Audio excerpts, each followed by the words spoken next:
उद्या 24 एप्रिल 2026ला रात्री 6:30 वाजता हिंदी मोर भवन येथे एक प्रचार सभा आयोजित केलेली आहे, जी लोकांचं प्रबोधन करणारी सभा असणार आहे। याचा विषय आहे बुवाबाजी बळी स्त्रियांचा खरातसारख्या बाबांना एवढ्या मोठ्या प्रमाणावर स्त्रिया का फसतात। या विषयाच्या अनुषंगानं आपल्या महाराष्ट्रामध्ये जे सध्या अतिशय गाजत आहे प्रकरण खरात बाबांचं, त्या संपूर्ण प्रकरणाचा उहापोह घेतला जाणार आहे। त्याच्यामागची कारणमीमांसा सांगितली जाणार आहे। एवढ्या मोठ्या संख्येनं हे का बळी पडतात हेही सांगितलं जाणार आहे, अनेक बाबांची उदाहरणं घेऊन। त्यासोबतच सध्या धीरेंद्र कृष्ण महाराज बागेश्वर धामवाले बाबा नागपूरमध्ये आले आहेत।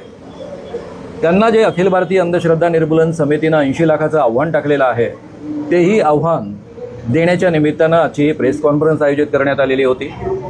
या बाबाला आव्हान आहे की त्याच्या पुढ्यामध्ये 10 व्यक्ती सादर केल्या जातील।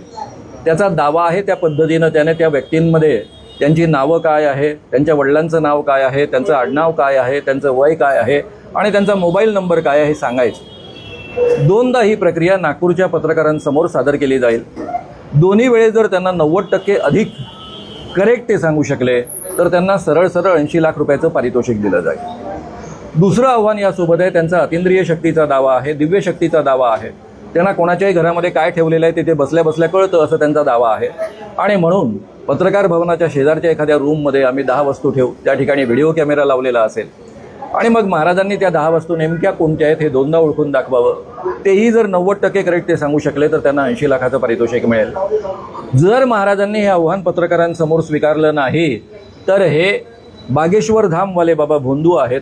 लोकांना केवळ फसवण्याकरता या पद्धतीचे दावे करत असतात, त्यांच्या अंधश्रद्धांचा फायदा घेत असतात। हे लोकांनी समजून घ्यावं असं आवाहन या निमित्तानं मी सगळ्यांना करतो आहे।